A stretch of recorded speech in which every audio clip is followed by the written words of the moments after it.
देखिए, जब किसी भी डिसीज के फैमिली मेंबर कोई बात कहते हैं तो उसको आपको सीरियस लेने की बहुत ज़रूरत है। और अगर आप देखेंगे सुप्रीम कोर्ट में भी वो लोग गए थे जिसमें उन्होंने इस एप्रीहेंशन का इजहार किया था उस फैमिली ने कि उनको प्रिजन में ही मार दिया जाएगा, कि कोई अंदर आएगा। और फिर सुप्रीम कोर्ट को उत्तर प्रदेश की सरकार ने ये बताया कि उनकी हिफाजत की जाएगी, उनकी जान की। और जब उनकी फैमिली कह रही है कि उनको स्लो पॉइजन दिया गया है जिसकी वजह से उनकी मौत हुई है, और उनके बड़े भाई जो एमपी हैं वो ये कह रहे हैं कि जिस जेल से अस्पताल को लेकर गए वहां पर वो कंसर्न डॉक्टर्स नहीं थे जो पॉइजन उनको दिया गया, और उसके बाद उनको फौरन एक दिन के अंदर या 2 दिन के अंदर वापस हॉस्पिटल जेल भिजा दिया गया, जिससे उनकी मौत वाकई में हुई है।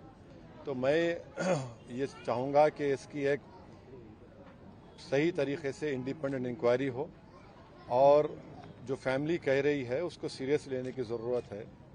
ये दूसरा ऐसा वाक़या हम देख रहे हैं कि कन्विक्टेड प्रिजनर को जुडिशियल कस्टडी में उनकी मौत हुई है।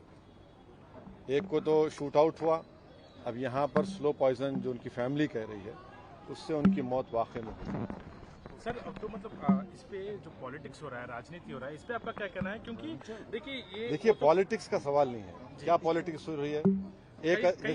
सुनिए, एक आदमी तो मर गया जो जुडिशियल कस्टडी में है, ठीक है, कोर्ट ने उनके ऊपर सेंटेंस दिया, मगर आपकी कस्टडी में है, जुडिशियल कस्टडी में है, और ये तो दूसरा वाकया है। इसमें पॉलिटिक्स क्या है?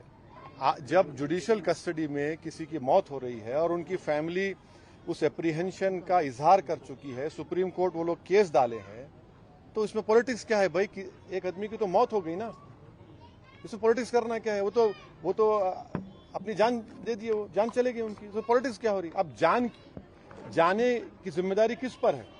इसमें पॉलिटिक्स क्या करना है? इसमें तो सच्चाई को जानना है, जस्टिस करना चाहिए। Worst rule is prevailing. Sir, worst rule is prevailing, and at the same worst rule is prevailing. क्या worst rule is prevailing in Uttar Pradesh, and at the same time, inquiry should be conducted. Is what opposition leaders are demanding. What would you like to state?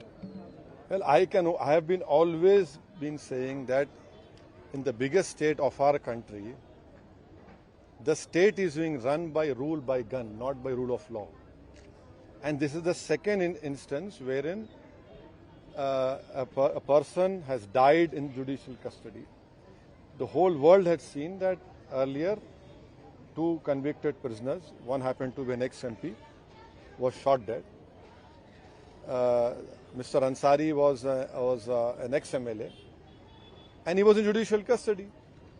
And when this family has filed a case in Supreme Court, stating to the Honorable Supreme Court that there is an apprehension by the family that he will be killed inside the prison. Now he dies, and the family say that slow poison was given. And the surprising and shocking thing is that he was not taken to a specialist hospital. He was taken to a hospital where no proper medical attention was given to him. And the most surprising thing and shocking thing is that within a short span of time he was sent back to the prison. So definitely what the family is demanding, I hope that the Uttar Pradesh government, in the interest of justice, in the interest of rule of law, will have an impartial inquiry, and the whole world should know what has happened.